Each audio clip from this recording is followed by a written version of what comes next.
বিজয় এলে কি করবেন আল্লাহ শিখাই দিয়েছেন। কে শিখিয়েছেন?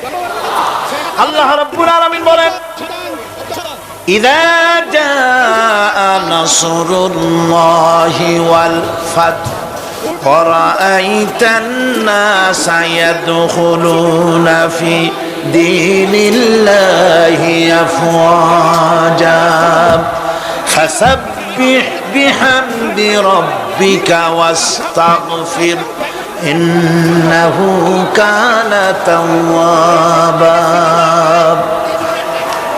আল্লাহর পক্ষ থেকে যখন বিজয় আসবে, অনবী বিজয় যখন আসবে আল্লাহর পক্ষ থেকে, তখন আপনি দেখতে পাবেন আল্লাহর পক্ষ থেকে মদদ বিজয় যখন আসবে, দলে দলে লোক ইসলামের মধ্যে প্রবেশ করবে। এই বিজয় দেখে আপনি কি করবেন? আপনার জন্য দায়িত্ব তখন ফাসাব্বিহ বিহামদি রাব্বিকা ওয়াস্তাগফির ইন্নাহু কানা তাওয়াবা। আপনি বেশি করে ইস্তেগফার করুন, বেশি করে তাসবিহ পড়ুন।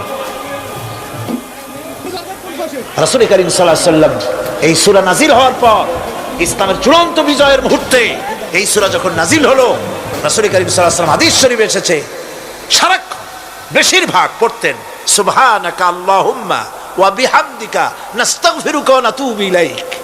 সুবহানাকা পড়েন, সুবহানাকা আল্লাহুম্মা ওয়া বিহামদিকা নাস্তাগফিরুকা ওয়া নাতুবু ইলাইক।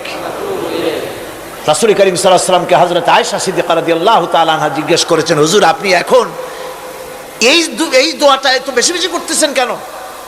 হুজুর বলেছেন, এটা আমাকে পড়তে বলা হয়েছে, আমাকে ইস্তেগফার করতে বলা হয়েছে, আমাকে তাসবিহ করতে বলা হয়েছে। অর্থাৎ বিজয়ে বিনয়ী হও, স্বাধীনতা দেন আল্লাহ, টিকায় রাখার মালিকও